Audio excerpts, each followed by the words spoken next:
गांव का नाम था सूरजपुर। चारों ओर हरियाली, बीच में पगडंडी और लोगों के चेहरों पर मेहनत की चमक। उसी गांव के कोने में एक पुराना सा पर सुगंध से भरा ठेला था, चंदन चिकन करी वाला। चंदन अपने काम में निपुण था। उसकी करी का स्वाद इतना मशहूर था कि लोग दूर दूर से खाने आते थे। उस सुबह भी जैसे रोज वह जल्दी उठ गया। सूरज अभी अभी उगा था, आसमान सुनहरा हो रहा था। वो अपनी थैली लेकर चिकन की दुकान पहुंचा और बोला, भाई 10 किलो ताजा चिकन पैक कर दो, जल्दी देना, ठेला लगाना है। देता हूँ भाई, पर आज से दाम बढ़ गए हैं। कितना बढ़ा दिए रे तूने? बस थोड़ा ही भाई, अब 240 रुपए किलो। चंदन ने गहरी सांस ली। ठीक है, दे दे, और कोई चारा भी तो नहीं। वो चिकन लेकर चला आया, लेकिन दिल में चिंता थी। अगर दाम बढ़ा तो प्लेट भी बढ़ानी पड़ेगी, लोग मानेंगे क्या? दोपहर को जब उसने ठेला लगाया तो उसके पुराने ग्राहक आ पहुंचे। एक प्लेट तीखी चिकन करी लगाओ, बहुत भूख लगी है। अरे भाई, अभी लगाता हूँ, पर सुनो आज से दाम बढ़ गए हैं। क्यों भाई, क्या हुआ दाम बढ़ाने को? चिकन महंगा हो गया है और मेहनत भी ज्यादा करनी पड़ती है। अब 180 रुपए प्लेट पड़ेगा। अरे भाई, इतने में तो हम मटन खा लें। इतनी महंगी चिकन करी हमें नहीं चाहिए। इतना कहकर वे चले गए। शाम तक मुश्किल से 2 प्लेट बिकी।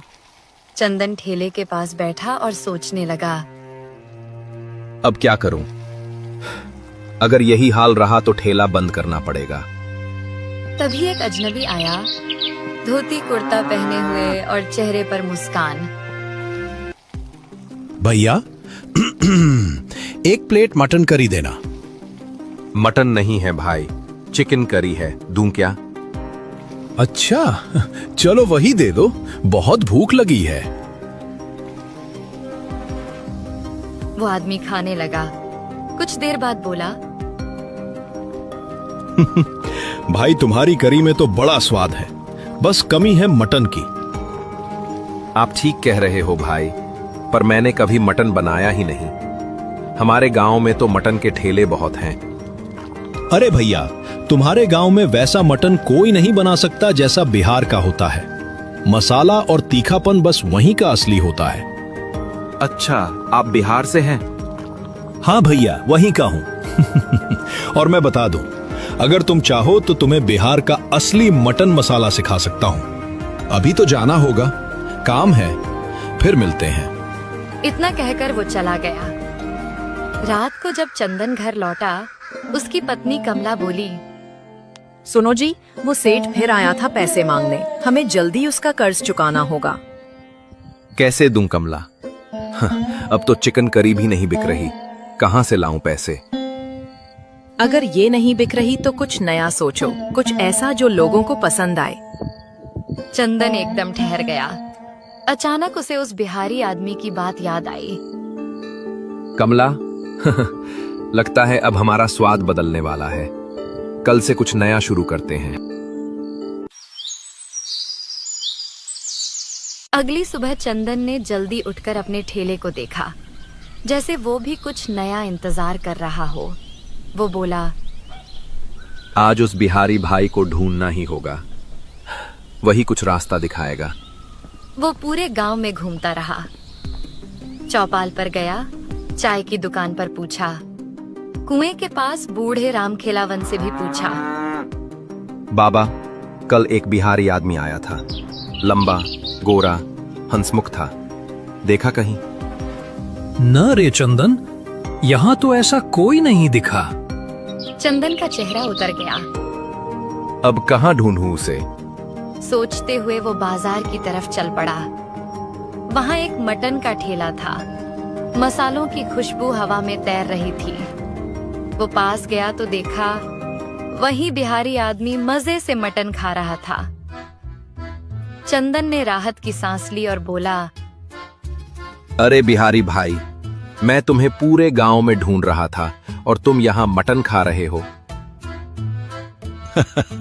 अरे भाई, अब जा ही रहा था तुम्हारे गांव से, सोचा जाते जाते थोड़ा मटन खा लूं। भाई, आपने कहा था ना कि आप मुझे बिहारी मटन बनाना सिखाएंगे, वही सीखना है। उसमें कुछ बड़ा राज नहीं है भैया, जैसे तुम चिकन बनाते हो वैसे ही बनाओ। फर्क बस इतना कि उसमें खड़े मसाले, तेज पत्ता, लौंग, इलायची और प्याज थोड़ा ज्यादा डालना। और हाँ, मटन सरसों के तेल में ही पकाना। तब देखना स्वाद ऐसा कि लोग उंगलियां चाटेंगे। बस इतना ही? बस इतना ही भैया। दिल से बनाओगे तो स्वाद अपने आप आएगा। धन्यवाद भाई, कल से मेरा ठेला मटन करी वाला ठेला बनेगा। और दोनों अपने अपने रास्ते चल पड़े, एक नया स्वाद और नई उम्मीद लेकर। अगले दिन सुबह सुबह चंदन उत्साह से भरपूर उठ गया। सूरज की किरणें उसके आंगन में सुनहरी चमक बिखेर रही थीं। सुनिए जी, आज तो बहुत जल्दी उठ गए। आज नया दिन है कमला, और नया स्वाद भी। वो बाजार चला गया। प्याज, टमाटर, अदरक, लहसुन, गरम मसाला और सरसों का तेल खरीदा। दुकानदार ने पूछा, अरे चंदन भैया, आज तो बहुत सारा सामान ले रहे हो। क्या कुछ नया चल रहा है? बस भाई, अब चिकन नहीं, मटन चलेगा। देखना, पूरा गांव खुशबू से भर जाएगा। पहले दिन था, इसलिए उसने केवल 5 किलो मटन लिया। घर लौटकर उसने प्याज और टमाटर बारीक काटे, खड़े मसाले निकाले, तेज पत्ता, लौंग, दालचीनी और इलायची। कमला बोली, सावधानी से बनाना जी, नया ठेला है, लोग ध्यान से चखेंगे। तुम बस देखती रहो, आज हमारा नसीब बदलेगा। दोपहर होते होते उसने नया बोर्ड लगाया, चंदन का बिहारी मटन, असली देसी स्वाद। जैसे ही उसने मटन को सरसों के तेल में भूनना शुरू किया, पूरे इलाके में खुशबू फैल गई। तभी उसके पुराने ग्राहक आए और बोले, अरे चंदन, आज तेरे चिकन की खुशबू कुछ अलग ही लग रही है भाई। भाई, ये चिकन नहीं है, ये तो बिहार का स्पेशल मटन है। नया स्वाद, नई कहानी। अरे वाह, नया स्वाद मतलब क्या? मतलब मसालों का जादू और सरसों के तेल का तड़का। एक बार खाओगे तो बार बार आओगे। नाम सुनते ही मुंह में पानी आ गया। पर दाम क्या है भाई? मटन है मतलब महंगा होगा। ज्यादा नहीं, बस 280 रुपए प्लेट। भाई, खुशबू तो जबरदस्त है। अब चाहे जो भी दाम हो, 2 प्लेट लगा दे। चंदन ने प्लेटें सजाईं, गर्मा गर्म मटन करी, सादा चावल, साथ में कटी प्याज और नींबू। ग्राहक ने पहला निवाला मुंह में डाला और आंखें बंद कर लीं। अरे वाह चंदन, क्या ही मटन बनाया है तूने। मसालेदार, मुलायम और ऐसा रसदार कि दिल खुश हो गया। हाँ भाई, तेरे बिहारी मटन की तो बात ही कुछ और है। अब गांव के बाकी मटन वालों की छुट्टी। भीड़ बढ़ने लगी। सारा गांव चंदन के मटन की तारीफ में डूब गया। लेकिन उसी समय गली के कोने पर 3 पुराने मटन ठेले वाले एक दूसरे को देख रहे थे। देखा, अब तो सब इसके ठेले पर जा रहे हैं। अगर ऐसा चला तो हमारे ठेले बंद हो जाएंगे। कुछ तो करना पड़ेगा, इसका ठेला बंद कराना ही होगा। शाम को जब चंदन ने ठेला समेटा, उसकी आंखों में चमक थी। कमला ने पूछा, कैसा गया दिन? आज का दिन सबसे अच्छा था। बिहारी मटन ने कमाल कर दिया। लेकिन उसे क्या पता था कि अब उसकी असली परीक्षा शुरू होने वाली थी। अगले दिन सुबह चंदन पूरे जोश में था। कल के शानदार दिन की याद अभी भी उसके चेहरे पर मुस्कान बनकर झलक रही थी। वो गुनगुनाते हुए मटन भून रहा था। सरसों के तेल में मसालों की खुशबू फिर से पूरे चौराहे पर फैल रही थी। तभी उसके पास 3 पुराने मटन ठेले वालों में से 2 आए। अरे चंदन भाई, जरा इधर तो आना। 2 मिनट बात करनी थी। कहो भाई, क्या बात है? कुछ नहीं, बस तुम्हारा मटन तो पूरे गांव को दीवाना कर गया है। अब हमारे ठेले पर कोई नहीं आता। सोचा हमें ही अपने पास काम पर रख लो। अरे भाई मेरा ठेला इतना बड़ा कहां कि किसी को नौकरी दूं। मैं तो खुद ही मुश्किल से संभालता हूं। दोनों ने बनावटी मुस्कान दी और बोले, ठीक है चंदन, जैसा ठीक समझो, हम चलते हैं। इतना कहकर वो दोनों धीरे धीरे आगे बढ़ गए। चंदन को क्या पता, उसी वक्त तीसरा ठेले वाला पीछे से आकर उसके भगोने में एक छिपकली डाल गया और चुपचाप भीड़ में गायब हो गया। कुछ देर बाद गांव के मुखिया और उनका एक साथी वहां पहुंचे। अरे चंदन, तेरे मटन की बहुत चर्चा सुनी है। आज हम भी चखेंगे तेरी मशहूर बिहारी करी। जी मुखिया जी आज आपको ऐसा स्वाद मिलेगा कि याद रह जाएगा। उसने झटपट गर्मा गर्म मटन चावल के साथ परोसा और सामने रख दिया। मुखिया ने पहला कौर लिया, मुस्कुराए, लेकिन जैसे ही दूसरा निवाला उठाया, उनकी थाली में कुछ गिरा। अरे ये क्या, छिपकली? मुखिया चीख पड़े। थाली जमीन पर गिर गई। चंदन, तू गांव वालों को ऐसी गंदी करी खिलाता है, शर्म नहीं आती? आज से तू इस गांव में ठेला नहीं लगाएगा। चंदन के पैरों तले जमीन खिसक गई। मुखिया जी, मैं कसम खाकर कहता हूं, मुझे नहीं पता ये छिपकली कैसे आई। मैं कभी ऐसा नहीं कर सकता। पर कोई उसकी बात सुनने को तैयार नहीं था। मुखिया और गांव वाले गुस्से में चले गए। चंदन वहीं बैठा रह गया, आंखें भर आईं। फिर धीरे धीरे बोला, जब वो दोनों मुझे ठेले से दूर बुला रहे थे, तभी कुछ गड़बड़ लगी थी। जरूर उन्हीं ने ये किया होगा। उसने गहरी सांस ली और कहा, अब चाहे जो हो जाए, मैं इस साजिश का पर्दाफाश जरूर करूंगा। वो ठेला समेटकर चुपचाप घर चला गया। लेकिन इस बार उसके दिल में डर नहीं, इंसाफ की आग जल रही थी। अगले दिन गांव के चौराहे पर सन्नाटा था। चंदन का ठेला बंद था।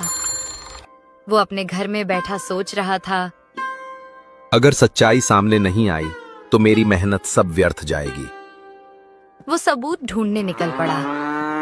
चलते चलते उसने देखा कि तीनों मटन ठेले वालों में से 2 के ठेले पर अच्छी खासी भीड़ थी, लेकिन तीसरे के ठेले पर कोई ग्राहक नहीं। चंदन के चेहरे पर हल्की मुस्कान आई। यही मौका है। अगर मैं इसे अपने पक्ष में कर लूं तो सच्चाई खुद सामने आ जाएगी। वो सीधा उस ठेले वाले के पास गया। वो आदमी उसे देखकर चौंक गया। अरे चंदन, तू यहाँ? सुना था तेरा ठेला तो बंद हो गया। हाँ भाई, कुछ दिन के लिए। पर ये बता, तेरे ठेले पर तो कोई ग्राहक नहीं दिख रहा। बाकियों के ठेले पर तो लाइन लगी है। पता नहीं चंदन, कल तक सब ठीक था, आज कोई आ ही नहीं रहा। अगर तू चाहे तो मैं तुझे बिहारी मटन बनाना सिखा सकता हूँ। गांव वाले उसके दीवाने हैं। सच में सिखा देगा? बिल्कुल, पर एक शर्त है। कौन सी शर्त? मुझे पता है तुम तीनों ने मिलकर मेरे मटन में छिपकली डाली थी। अगर तू मुखिया जी के सामने सच्चाई कबूल कर ले तो मैं तुझे पूरा बिहारी मटन बनाना सिखाऊंगा। वो सोच में पड़ गया। वैसे भी मेरा ठेला अब चल नहीं रहा। अगर सच्चाई बोल दूं तो मुझे नया स्वाद भी सीखने मिलेगा। ठीक है चंदन, चलो मुखिया जी के पास चलते हैं। दोनों सीधे मुखिया के घर पहुंचे। वो ठेले वाला बोला, मुखिया जी, चंदन बेगुनाह है। हमने ही मिलकर उसकी करी में छिपकली डाली थी। गलती हमारी थी। क्या तुम तीनों ने एक निर्दोष को फंसाया? ये बहुत बड़ी गलती है। आज से तुम तीनों गांव में ठेला नहीं लगाओगे। फिर उन्होंने चंदन की तरफ देखा और मुस्कुराकर कहा, और चंदन, आज से तू ही गांव का अकेला मटन वाला होगा। तेरा ठेला ही असली ठेला कहलाएगा। धन्यवाद मुखिया जी, आज मेरा विश्वास जीत गया। अगले ही दिन चंदन ने फिर से अपना ठेला लगाया। गांव के लोग उमड़ पड़े। पहले से भी ज्यादा भीड़ थी और यूं चंदन बना गांव का मशहूर बिहारी स्पाइसी मटन वाला, मेहनत, सच्चाई और स्वाद का सच्चा उदाहरण। हमारी ये कहानी कैसी लगी हमें कमेंट्स में जरूर बताइए। अगर आपको हमारी कहानी पसंद आती है तो चैनल को सब्सक्राइब करना नहीं भूलिएगा।